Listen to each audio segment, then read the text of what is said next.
സമസ്ത മേഖലകളെയും എല്ലാ വിഭാഗം ജനങ്ങളെയും സ്പർശിക്കുന്ന ബജറ്റാണ് മുഖ്യമന്ത്രി വി.ഡി. സതീശൻ അവതരിപ്പിച്ചിരിക്കുന്നതെന്ന് കോൺഗ്രസ് കോതമംഗലം ബ്ലോക്ക് പ്രസിഡന്റ് ഷമീർ പനക്കൽ പറഞ്ഞു. കോതമംഗലത്തിന് പ്രതീക്ഷ നൽകുന്ന ബജറ്റാണിതെന്നും അദ്ദേഹം കൂട്ടിച്ചേർത്തു. കോതമംഗലം നിയോജക മണ്ഡലത്തെ സംബന്ധിച്ചിടത്തോളം ഈ ബഡ്ജറ്റ് എന്ന് പറയുന്നത് ഏറെ പ്രതീക്ഷ നൽകുന്ന ഒന്നാണ് ഇന്ന് അവതരിപ്പിക്കപ്പെട്ടിട്ടുള്ള ബഡ്ജറ്റ്.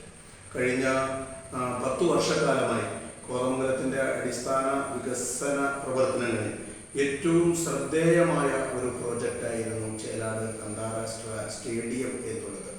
അത് കഴിഞ്ഞ 10 വർഷക്കാലമായി ഇടതുപക്ഷ ഗവൺമെൻറ്റിൻ്റെ കഴിഞ്ഞ 10 വർഷക്കാലത്തെ ബജറ്റുകൾ പരിശോധിക്കുമ്പോൾ ആ പദ്ധതിക്ക് വേണ്ടിയിട്ട് ഒരു ചെറുവിരൽ അനക്കാൻ പോലും പറ്റാതെ അത് അന്യാധീനപ്പെട്ടു പോകുന്ന തരത്തിലേക്ക് ആ പ്രൊജക്റ്റ് എന്നേക്കുമായി ഉപേക്ഷിച്ചു പോയ ഒരു സാഹചര്യത്തിൽ ഇന്ന് അതിനൊരു ഉയർത്തെഴുന്നേൽപ്പുണ്ടായി എന്നുള്ളത് കോതമംഗലത്തെ കായിക പ്രേമികളെ സംബന്ധിച്ചിടത്തോളം പൊതുസമൂഹത്തെ സംബന്ധിച്ചിടത്തോളം